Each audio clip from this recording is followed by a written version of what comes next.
Não, tá funcionando. Boa tarde, Marcos e Bruno. Uma pergunta para cada um. Marcos, a situação do Pedro foi absolutamente... ninguém imaginava. E o Flamengo, mal ou bem, já tinha fechado a janela. Por causa disso, vai ter reposição. E, Bruno, eu ia te perguntar no domingo, mas o Flamengo tinha perdido, o Tite estava ali. Foi traçada a prioridade de competições ou de competição para o futebol do Flamengo, para o Tite, para a comissão técnica? Bem, em relação ao problema que a gente teve com o Pedro, dizer que a gente lamenta, a gente fica triste pelo atleta que é, pelo ser humano que é, mas dizer que a gente tem mais 3 centroavantes aqui no elenco. Nós temos o Carlinhos, temos o Gabigol, o próprio Bruno Henrique. Isso não quer dizer que quando a gente soube do problema com o Pedro, a gente não ficou atento nem começamos a conversar entre eu, o Bruno e mais uma ou 2 pessoas na possibilidade ou na necessidade de se trazer um outro jogador. Dizer que a perda do Pedro é irreparável no primeiro momento. Era o titular da posição, mas a gente confia nos que estão aqui, sempre confiou, né? O próprio Gabigol, em 3 finais de Libertadores, nos ajudou, fez gol em todas as finais, nos deu 2 títulos junto com os companheiros, claro, mas a gente tem extrema confiança, né? Tanto no Gabigol como nos outros jogadores que estão aqui. A gente ficou atento ao mercado, a gente começou a ouvir, 300 pessoas ligam pra gente, começaram a ligar após eles ligam pra gente e depois passam para vocês que a gente estava interessado. Esse é do jogo. E a gente avaliou algumas situações, vem avaliando, mas essa decisão vai ser um pouquinho mais para frente, com calma, um pouquinho mais para frente com calma, que eu digo, se caso, de fato, a gente entenda que vai fazer uma contratação. Bom, primeiro, como o presidente e o Marcos disseram aí, desejar uma pronta recuperação ao Pedro, que mais do que um grande atleta, assim, é uma pessoa muito querida por todos aqui. Então, primeiro, a pronta recuperação a ele, como pessoa, como uma pessoa tão querida por todos que é, e depois, como atleta, ele vai ter todo o apoio e o carinho de todos nós aqui no Flamengo. Falando sobre as competições, o Flamengo não prioriza competições. A questão das lesões gravíssimas do Matias Vinha e do Everton Cebolinha nos fez abrir o olho para o massacre que o calendário estava impondo aos nossos atletas. Então, dados os nossos objetivos, óbvio que a gente não controla, ninguém aqui controla os resultados, tem outras equipes muito fortes, sempre tem 11 do outro lado do campo, ninguém joga sozinho, você tem um adversário ou outros adversários sempre competindo pelos títulos, mas nossos objetivos aqui são lutar e vencer todos os títulos pelos quais a gente está competindo, e nesse sentido a gente julgou pelo massacre que o calendário estava impondo ao grupo, e as pessoas se esquecem um pouquinho, né? Depois que a coisa passa, durante a Copa América a gente teve uma série de atletas convocados, a data FIFA impõe esse mesmo, e aí você acaba desgastando mais ainda um elenco reduzido. Esse desgaste se acumula para a temporada, traz uma série de danos físicos. Você ter, agora eu não me recordo quantos atletas ali estavam convocados na Copa América, mas você perder 4, 5, 6, 7 atletas num elenco, para a rotação do elenco e para o descanso e recuperação dos atletas é muita coisa. Dado esse massacre, além das reposições do Everton Cebolinha, e do Matias Vinha, a gente trouxe mais 2 atletas. Então a gente trouxe o Carlos Alcaraz, trouxemos o Gonçalo Plata, o Michael e o Alexandro. E a gente vai fazer de tudo aqui sem priorizar a competição, para que a gente possa seguir vivo e lutar pelos 3 títulos. Já fomos campeões cariocas esse ano e quem sabe aí também lutar pelo Mundial no final do ano. Próxima. Uma perguntinha para cada um, Marcos e Bruno. Marcos, se você pudesse explicar, por favor, como é que o Flamengo vai recorrer a um mecanismo de proteção em relação à questão do Pedro na FIFA, se tem uma possibilidade de CBF também, via Lei Pelé, enfim. Pudesse falar um pouquinho como é que o Flamengo vai se proteger financeiramente, porque a perda esportiva já aconteceu. Financeiramente, como é que o Flamengo vai se proteger nesse período sem o Pedro? E para o Bruno, diante desses nomes até especulados, até nomes de renome internacional, Memphis, Depay, etc. O orçamento do Flamengo permite um investimento alto neste momento ainda para essa temporada, até diante de todos os jogadores que o Flamengo já contratou e já fez altos investimentos nessa temporada?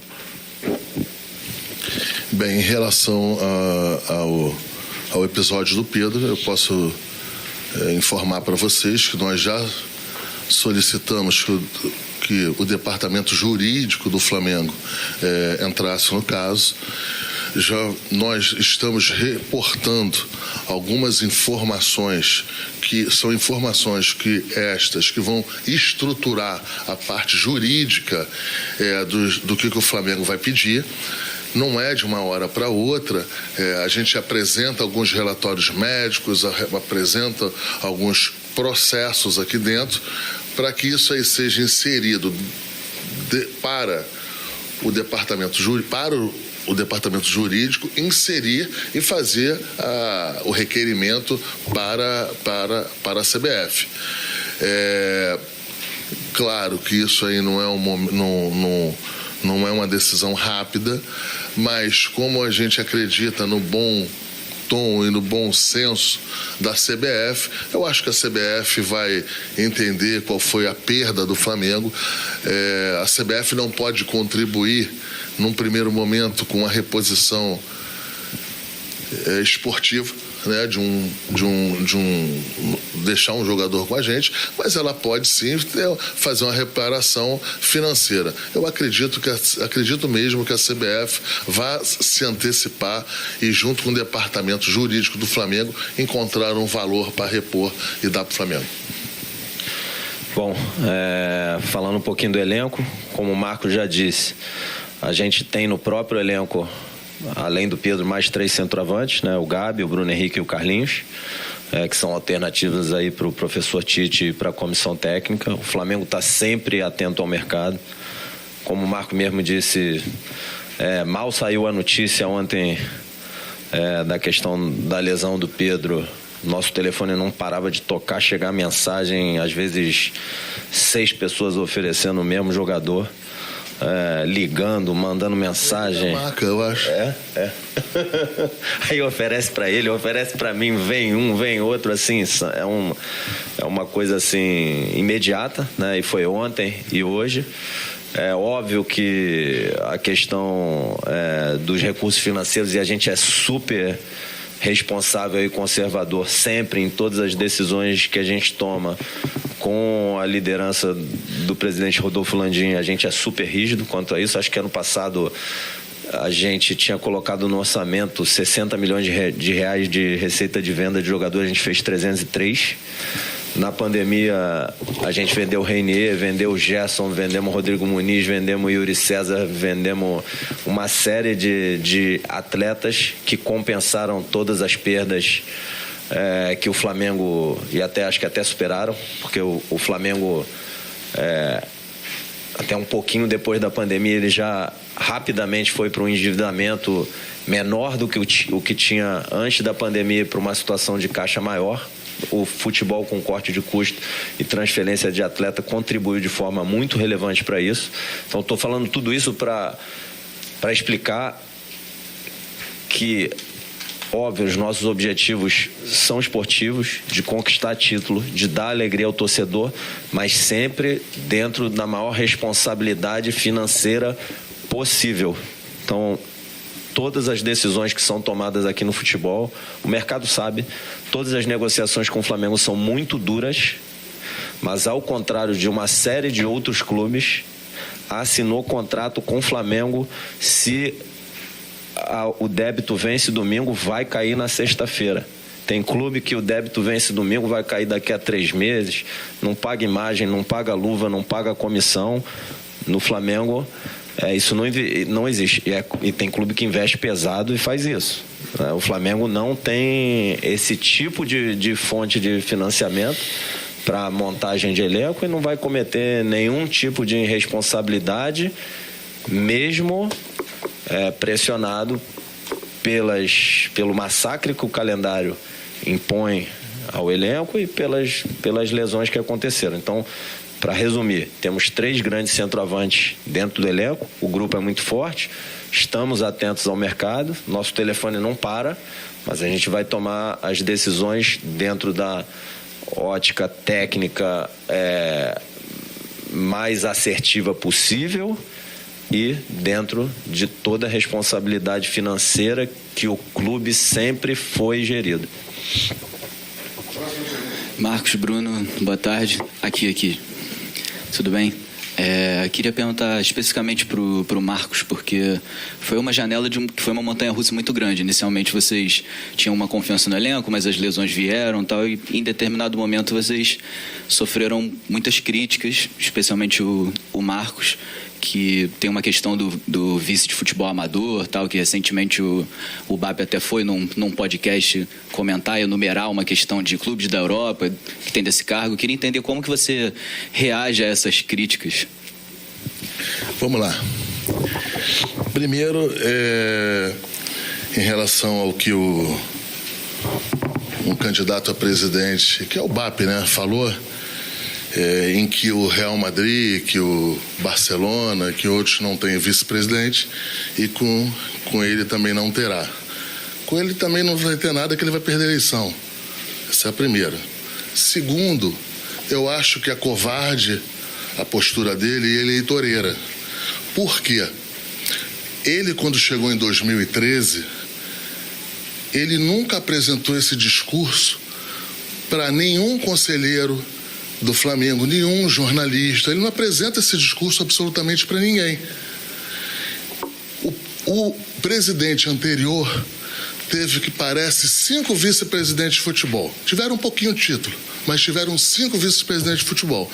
Esse atual presidente teve um pouco mais de título, acho que 13, 14, e teve um vice-presidente de futebol. Então, mas o que ele tem que falar é que isso aí está no estatuto do Flamengo.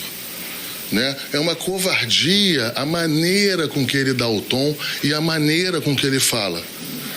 Mais uma vez, ele, em 2013, ele teve lá, ele apoiou o Valim, ele apoiou o Robel, ele apoiou vários, me apoiou. No dia que eu estava na posse de vice-presidente de futebol, ele estava também assumindo uma vice-presidência. Em nenhum momento ele falou de vice-presidência de futebol. Mas eu entendo, é do jogo, é covarde, mas nem o torcedor é bobo, nem os jornalistas são bobos, nem os conselheiros são bobos. Todo mundo sabe que é eleitoreiro que ele está falando e que não é de coração. Ele deu apoio para mim, me abraçou, estamos juntos.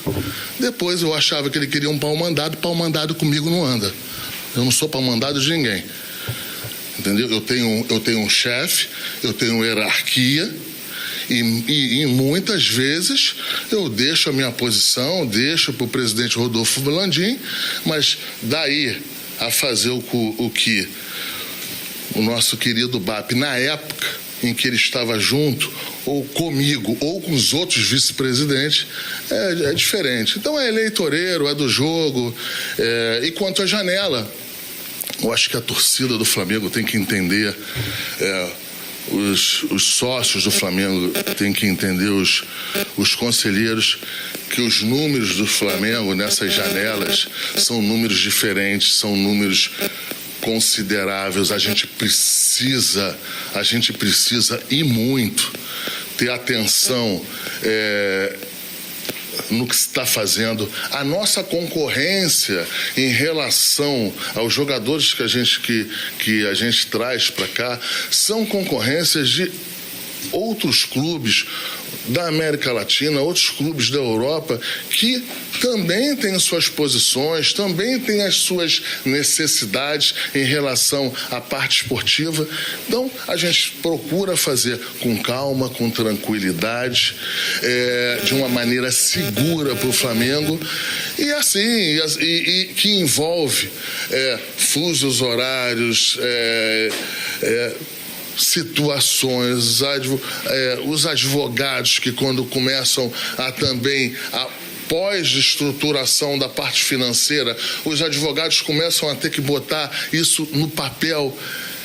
Requisitam A, requisitam B, a gente cede, às vezes o nosso jurídico não deixa a gente ceder A e B. Então, assim, é muito difícil. Só que eu acho que a gente, nessa janela aí que passou e nas outras janelas, eu acho que a gente fez um bom trabalho. Um ponto também bem eleitoreiro e covarde que estavam se falando era na situação de que a gente não tinha contratado absolutamente jogador nenhum. Isso não era verdade. E a torcida do Flamengo disso sabe. A gente, no começo do ano, a gente adiantou essa janela. A gente trouxe o Alcaraz, a gente trouxe o Vinha, trouxemos o De La Cruz, o Ortiz. Então, eu acho que depois, num segundo momento, a gente complementa essa janela com o Alcaraz, com os jogadores aí, o Alexandre, com o Michael, o La Plata.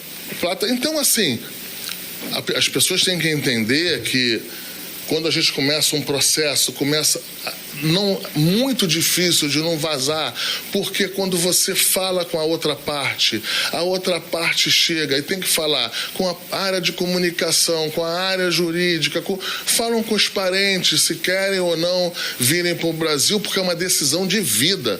O Alexandre, que estava aqui, ele não tinha que decidir só se queria jogar no Flamengo ou não. Lógico que ele queria desde sempre jogar no Flamengo. Mas ele tem que ter uma decisão primeira, se ele quer morar no Rio de Janeiro e morar no Brasil.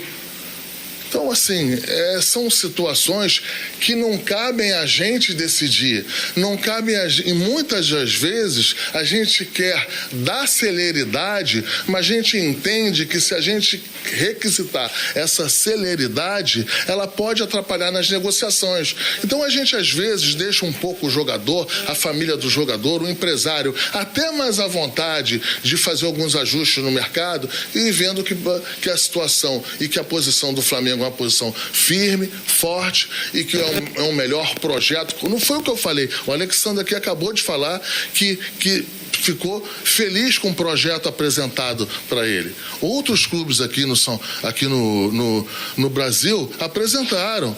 Não sei se é verdade ou não, parece que o São Paulo apresentou. E ele, depois, num segundo momento, ele entendeu que deveria vir para cá. Tem que ter paciência, tranquilidade, e tenho certeza absoluta que com qualquer pessoa que esteja aqui, vai precisar de tempo para as decisões e independente de ser o amador que querem sempre demonizar ou o profissional. Os profissionais que passaram aqui são profissionais sérios. O Bruno é uma pessoa que é o meu parceiro desde sempre, é o profissional que mais ganhou, parece que no futebol brasileiro nos últimos 5, 6 anos. Então, os números estão aí para dar respaldo a quem me deixa aqui ou me deixou aqui durante o seu mandato. Porque parece que é da maneira que foi, parece que foi uma tragédia. Tragédia a gente viu um tempozinho para trás aqui, que já tinha dinheiro, mas não tinha título. Só, assim, colocar um pouco outro ponto de vista. Eu acho que no futebol, na vida, não tem só uma maneira de você atingir os objetivos, né?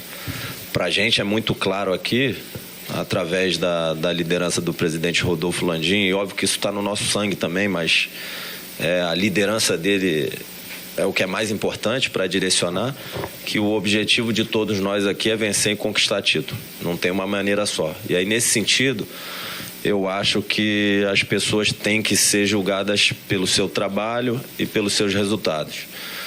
Sem, de novo, porque às vezes o que eu vou falar pode parecer arrogante, não é para ser arrogante, não é para, de forma alguma, não reconhecer a história do Flamengo que existe para trás. O Flamengo tem 3 títulos de Libertadores e 4 finais. Sob a liderança do presidente Rodolfo Landim, o Flamengo foi a 3 finais de Libertadores, ganhou 2 finais. Dos 8 brasileiros, 2 foram sob a liderança dele, as 2 Supercopas sob a liderança dele, uma Recopa. Fomos a 2 mundiais, acho que é a primeira vez na história, 2 finais de Copa do Brasil. Das 4 Copas do Brasil, uma sob a liderança do presidente Rodolfo Landim e do Marcos. Eu acho que é a primeira vez que o Flamengo vai a 6 finais de campeonato carioca seguidas. Vencemos 4 das 6 finais. Tudo isso com toda a responsabilidade financeira do mundo, quando foi... E assim, praticamente todas as compras foram financiadas por venda. Quando foi necessário, o futebol cortou custos.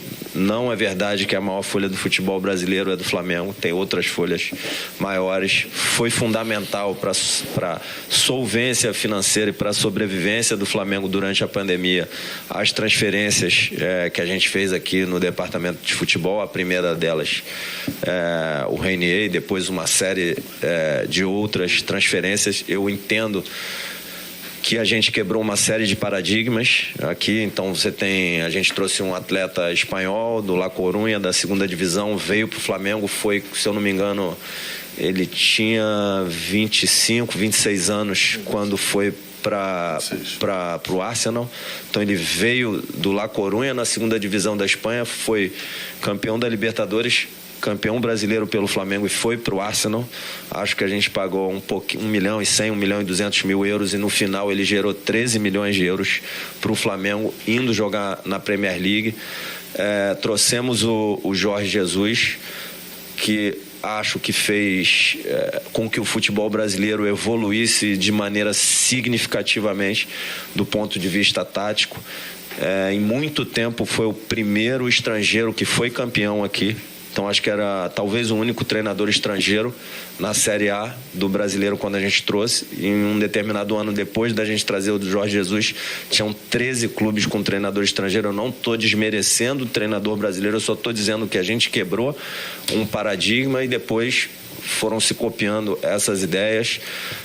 E uma série de outros paradigmas aí que a gente foi quebrando. Trazer o Carlos Alcaraz, que tem 21 anos, que arrebentou nos primeiros 6 meses que ele jogou no Southampton ali na Premier League, depois foi para a Juventus, voltou para o Southampton de novo na Premier League. Trazer um jogador dessa idade da Premier League para o Brasil, e aí a gente não está falando a gente não está falando de valor de investimento, a gente está falando de projeto. É um jogador que foi para a Juventus de Turim, que tinha proposta da Lazio, que tinha proposta de uma série de outros clubes na Europa, e pelo projeto esportivo, não foi pelo lado financeiro, ele escolheu vir para o Flamengo. Então você tirar um jogador da Premier League na idade que ele está e trazer para o Flamengo, para um clube no Brasil, na América do Sul, é uma quebra de paradigma. Como o Marcos sempre diz, o trabalho de trazer um atleta, ele não é o contrário do que as pessoas falam. O dinheiro é depois. Primeiro você tem que convencer do projeto, tem que convencer do clube, da estrutura, parte esportiva, para a família dele, etc. E depois que ele está convencido é que entra o dinheiro. Ou vocês acham que o Flamengo pode competir com a Arábia Saudita, com o clube de Premier League, com o clube que joga Champions? Não tem como competir financeiramente com esses clubes. E depois a gente é muito responsável financeiramente. E não tenham dúvida que o sucesso esportivo é a base. E, óbvio, todas as áreas do Flamengo são super bem administradas, muito bem tocadas, muito bem administradas, muito bem geridas, mas o sucesso esportivo é a base de todo o crescimento de receita do Flamengo. Então, quando o presidente Rodolfo Landim entrou no clube, a receita, se eu não me engano, era em torno de 500, 600 milhões de reais. Hoje, ano passado, acho que bateu 1 bi 300, 1 bi 400, 300 milhões de reais de lucro. O futebol... o sucesso esportivo, a qualidade do investimento, a assertividade, todos os atletas, isso é raríssimo no mundo, que o Flamengo fez um investimento mais elevado, os atletas performaram, entregaram aqui para o clube, alguns foram para a seleção e tem toda uma estrutura de profissionais aqui dentro, que colabora e dá suporte à comissão técnica, aos atletas e todas as decisões que nós tomamos aqui, em última instância, o presidente Rodolfo Landim toma. Então você tem, por exemplo, uma área que a gente está fazendo muito investimento agora, que é uma área que tem crescido muito no mundo, é a área de análise de dados. Então tem toda uma área de TI, que a gente está fazendo investimento por trás dessa área, e uma série de, já temos... Só aqui dentro do futebol, 4 pessoas nessa área de análise de dados, e a gente trouxe um profissional de outro clube para ser o gerente dessa área de análise de dados. Então tem profissionais qualificadíssimos em todas as áreas aqui do clube e que a gente vai sempre buscar aperfeiçoar, que sejam profissionais melhores. Tem alguns profissionais que saem para o mercado, 2 profissionais aqui que saíram de outro para uma função, vamos dizer assim, hierarquicamente, que estava acima daquele estava aqui para um outro clube, outro para a seleção brasileira. Então a gente trabalha muito na formação, na qualificação dos profissionais e é através desse trabalho, é óbvio, sempre dá para fazer melhor, sempre dá para fazer melhor. A gente fica frustrado, a gente fica com raiva quando não vence, todos aqui.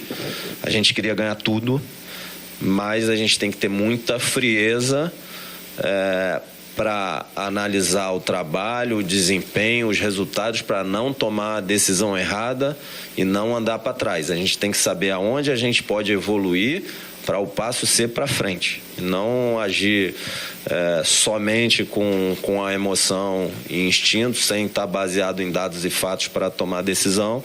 E assim, poderia ser melhor, sempre pode. Mas eu acho que assim a gente conquistou bastante títulos ao longo desse ano. As razões estão aí. A razão principal, ela não é financeira,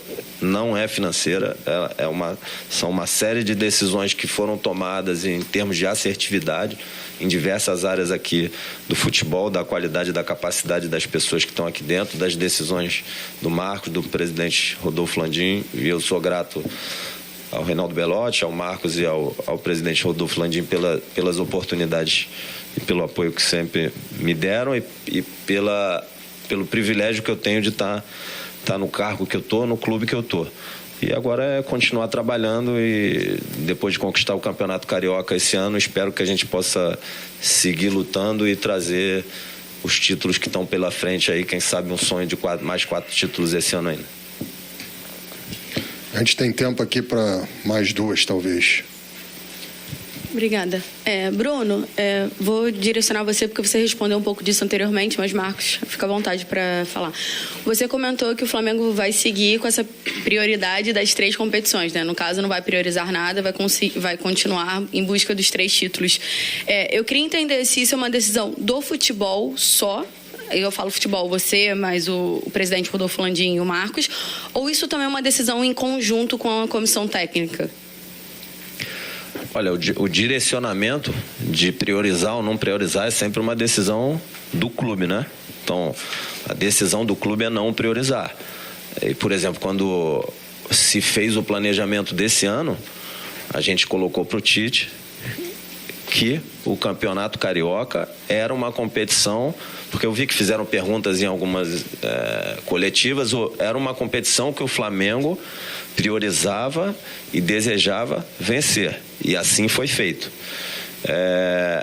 E aí, o que a gente tentou fazer agora na janela, trazendo esses 4 atletas, vendo o massacre que o calendário estava impondo ao elenco, somado às 2 lesões gravíssimas, trazer atletas para que o nível competitivo dentro do elenco possa se elevar ainda mais, para que o Tite tenha ainda mais alternativas durante o jogo ou durante o calendário, e a gente possa ter um elenco suficientemente grande para brigar pelas 3 competições. Depois, óbvio, o Flamengo não joga sozinho, tem os adversários também investem, tem grupos muito qualificados, são clubes aí que vão brigar pelos títulos também, mas a gente de forma alguma vai priorizar a competição.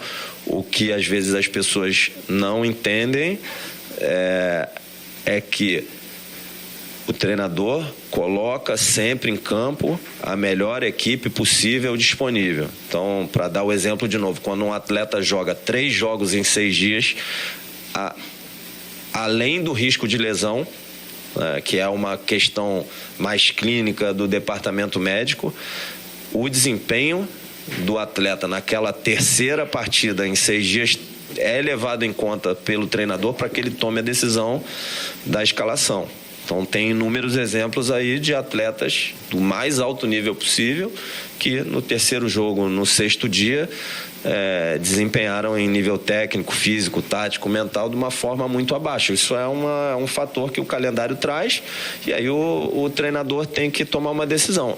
E também, assim, o calendário impôs esse massacre, somado às seleções, tem uma série de decisões aí que, pelas lesões e por esse massacre do calendário, o treinador teve que tomar, que nada tem a ver com priorizar uma competição ou outra. O calendário, as lesões, o cansaço e a performance que impuseram. E, de novo, o professor Tite já falou isso, a gente é muito grato e elogia muito o comprometimento dos atletas que se colocaram à disposição no momento que se fez necessário pelo massacre do calendário e pelas demandas das seleções que desfalcaram de forma muito severa o Flamengo para executar outras funções que por vezes eles não executavam há muito tempo nas carreiras deles ou nunca tinham executado. Isso aí foi fundamental para que o grupo, junto com o treinador, a comissão técnica e todos nós, pudesse levar o Flamengo na posição que ele está, de estar apto a brigar pelos 3 títulos. Braz Spindel, vocês falaram que estão avaliando o mercado e vão avaliar se vai haver ou não a necessidade de contratar mais um reforço. Eu queria perguntar em relação a prazo. O prazo de inscrição na Copa do Brasil até o dia 9 de setembro, segunda-feira, na Libertadores até a sexta-feira que vem, dia 13, e no Brasileirão até o dia 20. Caso vocês detectem essa necessidade de contratar mais um reforço para a posição de centroavante, com que prazo vocês trabalham? Obrigado. Bom, vamos lá. Primeiro, a Libertadores tem as inscrições para as quartas e depois tem para a semi, né?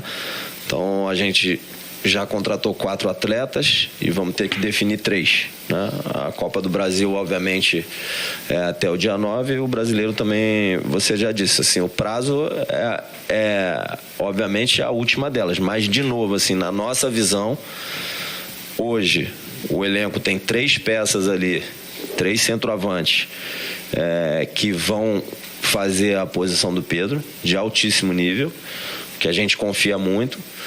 Agora, a gente está atento ao que estão nos oferecendo, está atento ao que a gente já monitora e já conhece. Óbvio que muitos desses que nos oferecem aí dia e noite a gente já conhece e tem nosso julgamento, mas a gente vai fazer com muita frieza e muita calma e tomar as decisões que tiver que tomar sob a ótica esportiva e a ótica financeira também. Eu vou aproveitar aqui porque a gente também está falando para um grande público, dizer o seguinte, que a gente não só está atento, como é uma obrigação nossa a gente estar atento depois que aconteceu o acidente com o Pedro. Mas deixar claro aqui que a possibilidade de contratação, eu sei que vocês todos sabem aí, mas a gente está mandando aqui mensagem aqui, comunicando, e eu acho que quem faz a comunicação, que é o responsável por ela, dizer para a grande torcida do Flamengo que a gente só pode contratar agora jogador que não esteja sob contrato, né? Jogador que está livre no mercado. E isso aí você gera uma impossibilidade enorme de opções que você fica um pouco engessado. Então, deixar claro aí para todo mundo que a nossa possibilidade é de fazer, a pequena possibilidade é de fazer contratações com quem não esteja sob contrato. Eu acho que é importante a gente passar isso para os torcedores, para a torcida, para alguns conselheiros, deixar claro que não é erro de planejamento. Né? Não teve erro de planejamento. As lesões foram uma fatalidade. Né? A gente teve uma série de lesões que, infelizmente, a gente tem que se submeter a elas. Lógico que, enquanto teve tempo, quando a gente pôde fazer o planejamento e recorrer, a gente foi e automaticamente fizemos as contratações correndo. Nesse momento, a gente não tem tantas opções. Obrigado. É isso, gente. Obrigado. Obrigado a todos. Amanhã, Alcaraz, 13 horas.